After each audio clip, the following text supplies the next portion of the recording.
بسم الله الرحمن الرحيم. أنا اسمي سحر شريف أو شهر شريف زي ما بتحبوا. النهاردة السيشن المجاني أو النصف أسبوعي، أو نصف شهري، سوري. النهاردة السيشن دي خاصة شوية لأنها قريبة مني. اللي مش ميوت يعمل ميوت عشان التسجيل يبقى حلو لكل اللي معانا أو اللي هيسمعونا لو ما حضروش معانا. السيشن النهاردة بتتكلم عن حاجة احنا متلخبطين فيها، او انا شخصيا متلخبطه فيها. وفي السيشن دي هقول احنا في كل سيشن عندنا هدف واحد ومهم: السعاده. السعاده الداخليه، بمعنى انه سعادتنا احنا. لان الحقيقه السعاده مش رفاهيه زي ما كنا عارفين او كنا متربيين او ثقافتنا قالت لنا الكلام ده. السعاده هي الباور الوحيد اللي بنقدر نعيش بيه، علشان نكون في الدنيا ونقوم بالدور اللي ربنا خلقنا عشانه، واللي مفيش غيرنا هيقوم بيه أبدا. فالتخلي عن سعادتنا يعادل ويساوي التخلي عن الشيء اللي ربنا خلقنا علشانه، مسؤوليتنا، الكون اللي حوالينا. آه، فالسعادة مش اوبشن ومش اختيار زي ما بيقول كده ممكن نتخلى عنه، هي حاجة لازم نعيش بيها زيها زي الهواء والوظائف الفسيولوجية. السبب ان مفيش حد تعيس مفيد، من الاخر عشان نبقى واضحين مع نفسنا ونبقى بنشرح وليه نبقى فاهمين اهمية ان احنا نكون ناس سعداء. السعادة دي مش معناها ان احنا مش بنتعرض لأزمات ولا تحديات ولا أقدار مؤذية ولا أمراض ولا حاجة خالص. السعادة معناها ان احنا هنختار نقوم بالدور اللي ربنا خلقه لنا، وعشان نقوم بيه لازم نكون جاهزين له. فبما ان مفيش تعيس مفيد، للاسف بيأذي اللي حواليه، بيأذي نفسه، بيأذي اللي بيحبوه كمان، حتى لو بطريقة سلبية. انه يتخلى عن دوره فدي أذية، لان في ناس تانية هتقوم بدورها ودوره. فالتعيس بيضر في كل الاتجاهات. ودايما نتخيل الإنسان التعيس، حتى لو كنا احنا، تخيلوا مش شكل الكورة الحديد اللي مليانة دبابيس أو مسامير، عشان تعرفوا الأذى بيبقى عامل إزاي. مفيش اتجاه، مفيش فيه أذى، ومفيش حاجة تقدري تمسكيها بيها، بمعنى إنك حتى لو حاولتي تمسكي التعيس لازم يأذيكي. فلازم نبقى واخدين بالنا قوي قوي من قيمة إن احنا لازم نكون سعداء لو كنا عايزين نكون ناس كويسة. فعلشان السعادة مش شيء خارجي، والاستمتاع بالحياة مش شيء خارجي، إنما ممكن الانبهار بالحياة شيء خارجي، إنما الحاجات دي علشان مش شيء خارجي فلازم نلاقيها جوانا. مش هنوصل لها إلا إذا آه، تواصلنا مع نفسنا بطريقة صحيحة ومستمرة.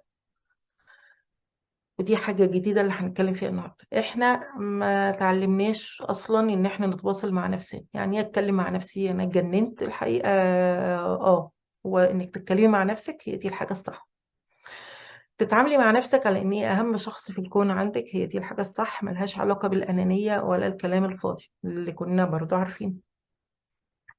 طيب، معاملتك لنفسك على ان هي افضل انسان واهم انسان في حياتك، هو دي الطريقة الوحيدة اللي هتعرفي بيها تخلي الناس اللي حواليكي أفضل ناس وأهم ناس في حياتك. طيب، إزاي؟ أول حاجة هنعملها إن إحنا نفصل نفسنا كبني آدمين ودورنا تجاه اللي حوالينا بما فيهم أسرتنا القريبة أو الناس اللي بنحبهم قوي، لحد العالم الخارجي، وما بين أي حاجة. يعني إحنا الأول وبعدين كل الكون، حتى لو كانوا أقرب الناس لينا. التواصل مع نفسك أو مع نفسنا بيخلينا نفهم نفسها. يعني نفهم ايه طلباتي، افهم عايزة ايه، خايفة من ايه، عيوبي ايه، انا بعمل ده ليه. بسألها وبكلمها هتجاوبني على فكرة. طريقة ان انا بفهم نفسي اصلح عيوبها، فهتبقى افيد للعالم اللي جوه عشان اتعامل معاه. كل ما ابقى حاجة من غير عيوب، او لو انا ترس في مكانه، فكل ترس خالي من العيوب فهو في افضل حالاته. بس عشان احنا اتعودنا برضو ان احنا ما نسمعش نفسنا، فاحنا كمان ما بنشوفش اي تغيير بيحصل لحياتنا، سواء تغيير سلبي زي الضعف، او تغيير ايجابي زي المال او الخبرة او البوزيشن الوهمي او الفلوس، أو يعني أنا قلت المال، او التجارب. ما بنشوفش لا الضعف والخلل ولا بنشوف الاضافات. ليه؟ لان احنا في الحالتين مش متواصلين مع نفسنا. ونتيجة ان احنا مش متواصلين مع نفسنا فما بنعرفش اي تغيير بيحصل في حياتنا او طرأ علينا، ما بنتعاملش معاه، بقى بنتعامل مع اللي احنا معتادين عليه. ما بنشوفش احنا ضعفنا، صحتنا اتغيرت مثلا. ما بنشوفش ان احنا بقينا في حاجات ايجابية في حياتنا اتعلمناها. فمن عدم رؤيتنا للتغيير، حد ما شافش التغيير هيتعامل معاه ازاي؟ احنا مش شايفين ان في مثلا لمبة، مش هنعرف ان دي محتاجة تطفي او تتغير او تتنور. فعدم معرفتي بالشيء هيخليني ما اعرفش اتعامل معاه، هيخليني ما اتعاملش على ارض الواقع. هتعامل مع المفروض، او اللي في خيالي، او الوهم، او رغباتي، او اتعامل مع مخاوفي، او اللي اتعودت عليه، اللي هي كده بالمختصر: هذا ما وجدني عليه آباءنا. يعني أنا هبقى ماشية على رتيبة واحدة والعالم كله بيتغير وأنا زي ما أنا. ففي الغالب مش هبقى ماشية مع الكون، ضده، غلط. طيب، إن أنا ما بشوفش التغييرات اللي في حياتي، بغض النظر هي خلل أو نقص أو إضافة، بيخليني عايشة لوحدي من غير ما أبقى ماشية مع عجلة الوقت اللي أنا ماشية عليه. طيب، ده بقى اللي هينقلني للنقطة الجديدة اللي عايزة أوصل بيها ده، اللي هي نقطة power of now، الوقت الحالي أو قوة الوقت الحالي. إيه اللي بيخليني مش عايشة في الوقت الحالي؟ ليه مش واخدة بالي إن كل حاجة حواليا بتتغير وأنا لسه قديمة، أو أنا مش عايشة في اللحظة، فأنا مش فاهمة أنا أعمل إيه دلوقتي بدنياتي؟ طيب، كل اللي فات، حلو وحش، فات، مش موجود. ما عنديش منه غير التأثير وشوية ذكريات. وكل اللي جاي حصلش، ما عنديش منه غير توقعات وأمال ومخاوف.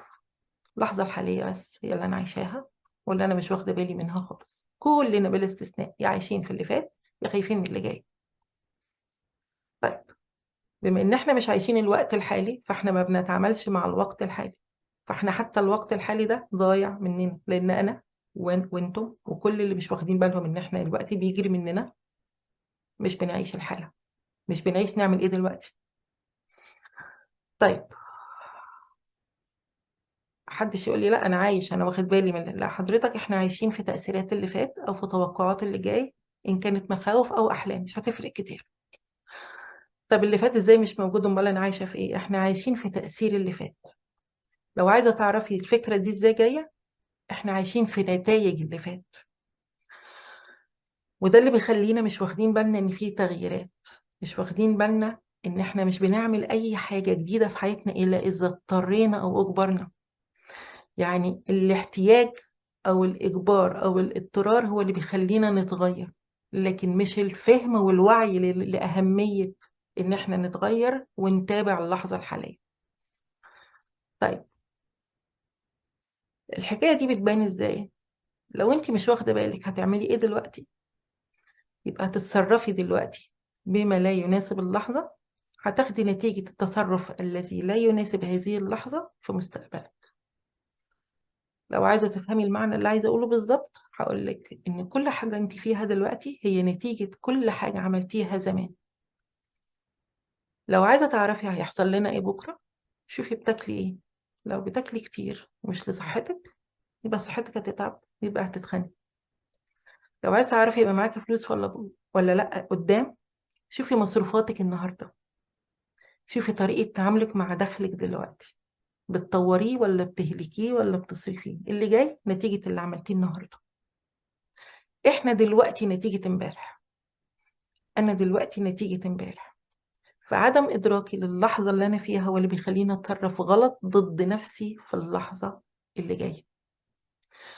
ونتيجة الحاجات اللي مضايقاني دلوقتي هي كل تصرفاتي الغلط اللي ضد نفسي في الماضي بتاعي. الماضي خلص، هنتكلم في اللي موجود ونتمسك بيه عشان نصلح اللي جاي. مفيش حاجة هتصلح اللي جاي أبدا مهما عملنا غير إن احنا نخلي بالنا من اللحظة اللي احنا ما بنشوفهاش خالص، اللي هي بتاعت دلوقتي. طيب، لو عايزة تعرفي صحتك كويسة، شوفي بتعملي ايه دلوقتي واعرفي مستقبلك هيبقى عامل ازاي. صحتي هتبقى عاملة ازاي دلوقتي لو بهلك نفسي، لو مش بهتم بيها، انا كمان سنة هبقى عاملة ازاي؟ اسوأ ولا احسن؟ طيب، وضعنا الحالي ببساطة زي ما كنت بقول هو كل حاجة عملناها سواء باختيارنا أو أجبرنا عليها، بغض النظر بوعي أو بخبرة، مش فارقة كتير، بس ده اللي حصل لنا. طيب، هنيجي نقول طب والأقدار؟ الحقيقة كلنا معرضين إن في أقدار بتتحدانا في حياتنا، بس لو هنعرف إن الأقدار هي نسبة 10% بس من حياتنا، وإن تصرفاتنا ومشاعرنا تجاه هذه 10% هي 90% من 100% حياة، يبقى التأثير الأقوى لمين؟ التأثير الأقوى مش للقدر، التأثير الأقوى للتصرف تجاه هذا القدر. كلنا بلا استثناء بنتعرض لأنواع مختلفة من الابتلاءات، بلا استثناء، كبيرة قوية صغيرة، كلها ابتلاءات، كلها مش بنختارها، وكلها تحديات لحياتنا، بس مش كلنا بنتصرف نفس التصرفات تجاه نفس الأقدار. في ناس يتغرق في الحزن، اليأس، الاستسلام، وفي ناس تدور على سكة تطلعها. في ناس تغرق في سوري اوكي في ناس ممكن تغرق في تصرف نادم او حزن او حاجة غلط عملتها تفضل قاعدة فيها، وفي ناس تتعلم. يبقى القدر اهو، الغلط اهو، بس الفرق في الاستجابة للغلط ده مختلفة ما بين شخص لآخر. طيب،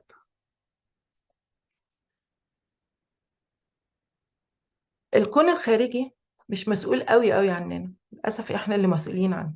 فلما نحمل أقدارنا للكون الخارجي احنا بس بنخلي نفسنا ضحايا عشان نقعد متبنجين ومسلمين. لو عايزة تاخدي بالك من الكلمة دي، هناخد بالنا من كلمة مهمة قوي. حد فينا افتكر كده نفسه هو بيقول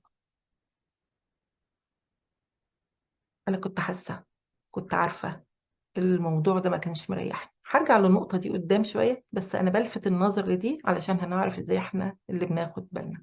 النقطة دي مهمة قوي في اللي أنا هقوله.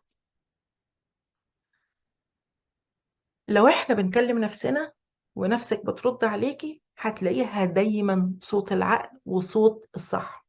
ليه؟ لأن ربنا خالق فينا حاجة احنا كلنا مش واخدين بالنا منها، اللي هي نفسنا اللي جوه أو عقلنا الباطن.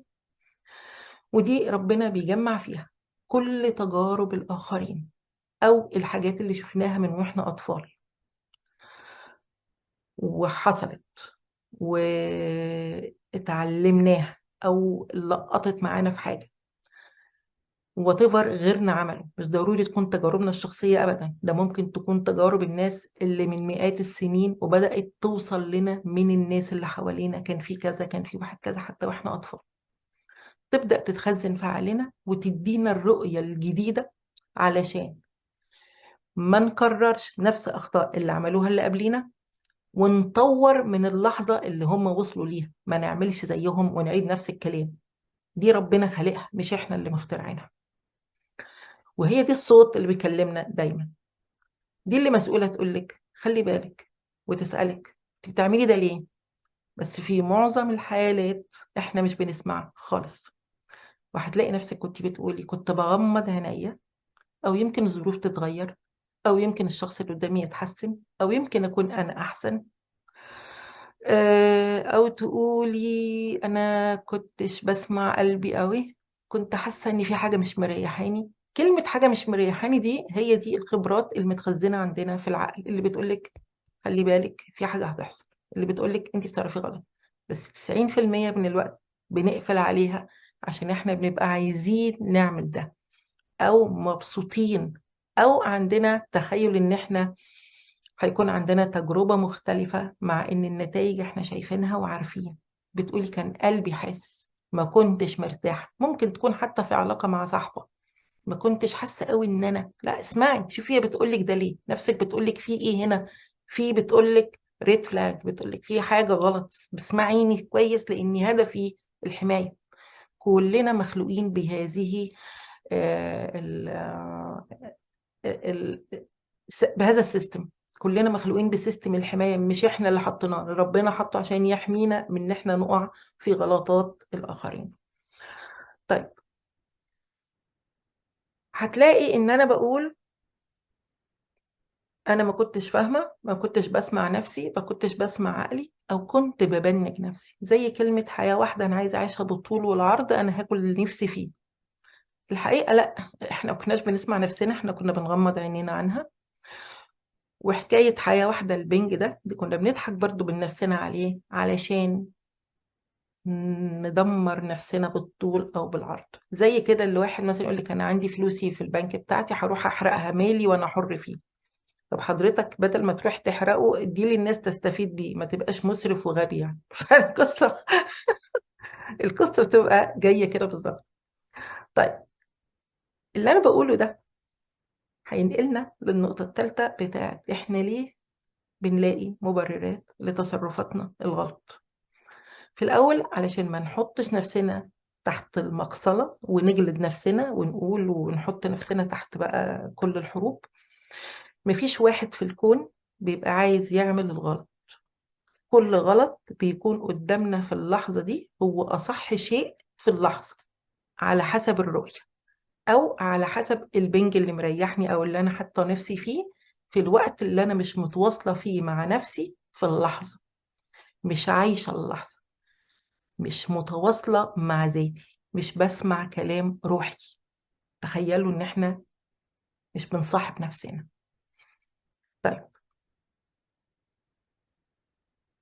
ليه مش بنصاحب نفسنا او ليه بنلاقي مبررات للغلط؟ لان احنا في حياتنا للاسف عندنا لخبطه كبيره قوي.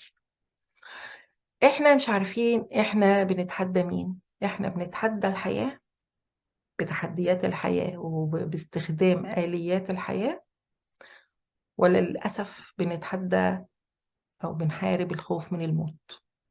عندنا مشكله.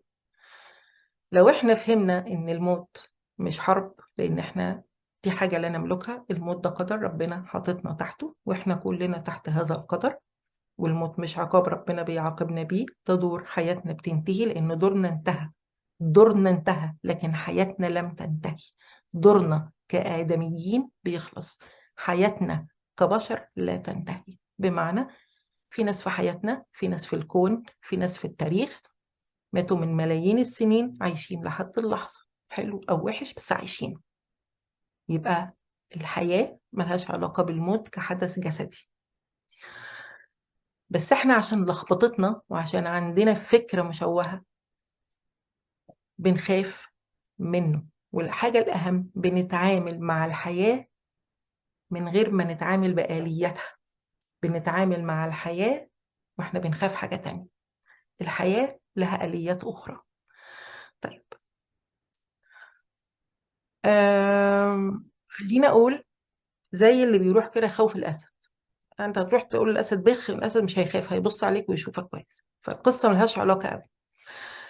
عشان نتحدى الحياه ونبقى ناجحين للحياه لازم نتعامل باسلحه الحياه: الصحه، القوه، العقل، المال، الوعي، العلم، الوجود، الحضور، بصمتك، الوقت، كل حاجه.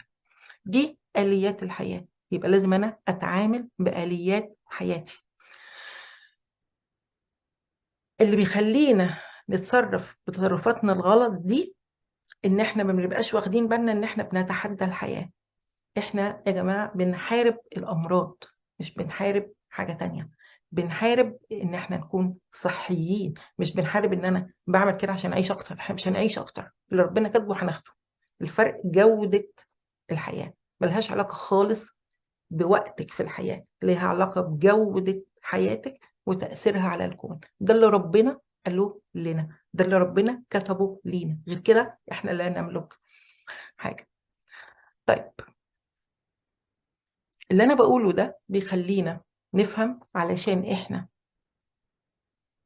لم نخلق عبثا، ولا يوجد في الكون شيء خلق عبثا، بما فيها الحاجات التافهة، فما بالك بالحاجات القيمة، أو ما بالنا بالحاجات القيمة اللي ربنا خلقها لنا.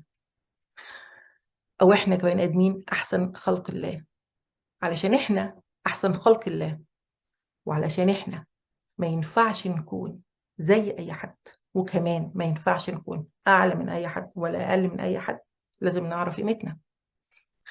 طيب، وعلشان نعرف قيمتنا ونعرف نقيم نفسنا وتصرفاتنا، لازم نعرف قيمة هذه الحياة وهذه اللحظة. يبقى نقف تاني، وهنرجع تاني الباور اوف ناو، ونرجع لنقطة الحالة اللي احنا فيها دي. الماضي خلص، المستقبل ما جاش، يبقى هنرجع تاني ازاي اعرف قيمة نفسي؟ لما اعرف قيمة اللحظة. ايه المفيد في قيمة اللحظة؟ اني هعرف التداعيات والاضافات اللي على حياتي في الوقت الحالي. لو انا كنت زمان بهد البيت، دلوقتي ما اقدرش، يبقى لازم اتعامل مع اللي دلوقتي، والا صحتي هتروح. لو انا كنت زمان لا املك، ودلوقتي املك، اتعامل بما املك. لو انا كنت زمان اقوى، اتعامل مع ضعفي، لا اتعامل مع قوة زمان. طيب، النقطة اللي بتخلينا نقدر كلمة power of now هي اللي بتخليني اعيش اللحظة. ما حاولش لا زق الوقت ولا خليه يستنى. ما فيش حاجة اسمها كده، لا زق الوقت اللي مش عاجبني ولا خلي الوقت اللي عاجبني يستنى. ما فيش حاجة كده، مش هتحصل. ولا قوتي ولا صحتي ولا ميلي، كل ده متغيرات. لازم أعيش مع اللحظة، لأن كل حاجة بتتغير. طيب، كلمة power of now هتخليك واعي للي أنا فيه، ومستمتع وسعيد وراضي وفعال من غير ندم.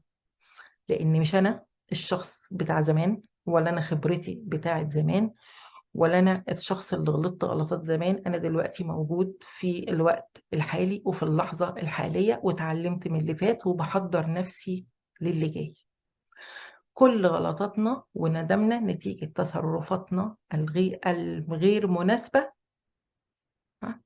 للوقت. مش التصرفات نفسها هي الغلط، هي غير مناسبة للوقت.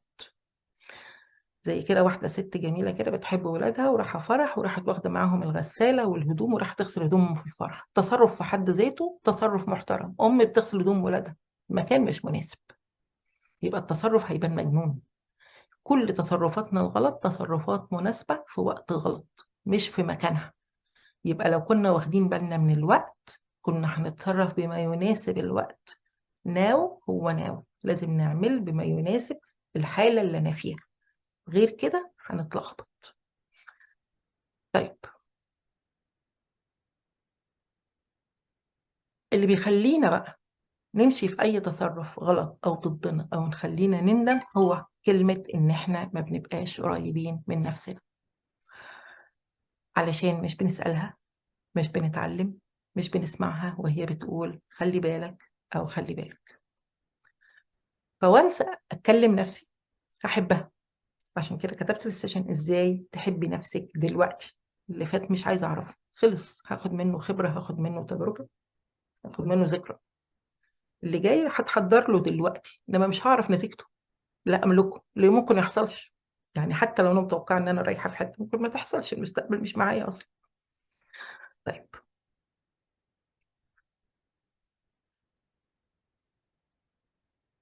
لو كنا آه حاجه طقت يعني في دماغي كده عايزه اقولها. لو كنا بنفكر في حاجه او تصرف او سلوك ما، حسينا ان احنا ما كناش مظبوطين فيه، حد فينا راجع ليه؟ يعني ايه السبب؟ هتلاقي انه ما كنتش بصه كويس، بس على ايه؟ على اللحظة. ما كنتش واعية للنقطة كويس، على ايه؟ على اللحظة. ما كنتش فاهمة إمكانياتي كويس، على ايه؟ على اللحظة. ما كنتش عارفة أبعاد الموقف كله، اللي هو ايه؟ اللحظة. لأن كنت بص على مستقبل ما حصلش، أو بتعامل على ماضي مش موجود. يبقى فكرة السيشن بتاعت النهاردة الحقيقة يعني، مش هتحبي نفسك، أو مش هتحبي الكون، أو مش هتكوني متناغمة مع الكون إلا إذا مشيتي بسرعته ومشيتي بلحظته. الساعة مش بتقف. متقدمة ده مش وقت حقيقي، متأخرة ده وقت خلص. لو عرفتي اللحظة دي هتعرفي تتعلمي من اللي فات، بمعنى إن أنا هبدأ أتعامل مع ما أملكه حاليا من إضافات لحياتي، أو لعمري، أو لخبرتي، أو لحياتي المادية. وبرضه هتعامل مع الضعف اللي خسرته، whatever كان، صحة، مال، أو جالي مال، أو whatever أي نوع من الخسائر، أي حاجة. كل ما هو خسارة فلازم أتعامل معاه إنه أمر واقع، حتى لو مش عجباني. كل ما هو مكسب هتعامل معاه على إنه أمر واقع، حتى لو مش شايفاه لازم أشوفه. فالحركة دي هتخليني أنا أعرف أتعلم إزاي أنا كنت بعمل إيه غلط فما أعملوش. كنت مثلا بتهاون في نفسي فما تهاونش. كنت بدي للناس اكتر من حجمهم مش هعمل. كنت بهلك صحتي مش ههلك. كنت بصرف فلوسي في غير المفيد هتعلم. آه، كنت مثلا بحافظ على الناس اكتر مش هعمل كده. حاجات كتيرة قوي قوي قوي هبدأ اتعامل. مش كل حاجة لازم تتمسك علشان ده اللي انا اتعلمته، ولا كل حاجة لازم تتساب عشان انا اللي خايفة منه. السيشن النهارده دي على قد ما هي خفيفة أو صغيرة، بس هي فيري ديب. لأن أنا حقيقة آه، جالي كذا حد موضوع إن إحنا مش في القعد، مش في الوقت اللي إحنا بنعيشه ده. طلعت إنها مشكلة عامة، بمعنى إنه أنا مش واخدة بالي أصلا من اللي أنا فيه دلوقتي، مش شايفاه. أحلامي اللي أنا كنت عايشاها زمان ونفسي تحصل بتكتشف إنها اتحققت، بس أنت مش واخدة بالك. بيتك الجميل، ولادك، فلوسك، سفرك، علمك، مذاكرتك، وظيفتك، أي حاجة أنت عايشة فيها دلوقتي كانت أحلام عندك من كام سنة جت، وللأسف عشان إحنا ما عشناش اللحظة فأحلامنا للأبد لا تتحقق. وكمان قصادها بنحط نفسنا بره الحدود اللي ربنا اداها لنا في صحتنا أو في مالنا، لأن إحنا بنتصرف على اللي فات. فنيجي على نفسنا صحيا أو جسديا أو نفسياً، أو نيجي على نفسنا آه، إنسانيا. يبقى الوعي اللي النهارده بنقوله ازاي تتواصلي مع نفسك، انك تكلميها وتحطيها في الوقت الحالي، في الامر الواقع. مفيش حاجه اسمها اللي فات، ومفيش حاجه اسمها اللي جاي، علشان نبقى سعداء. السيشن خلصت. لان انا قايله ان دي فري سيشن، يعني احنا كلنا هنتكلم فيها. انا عن نفسي خلصت كلامي وعايزه اسمع منكم كلكم.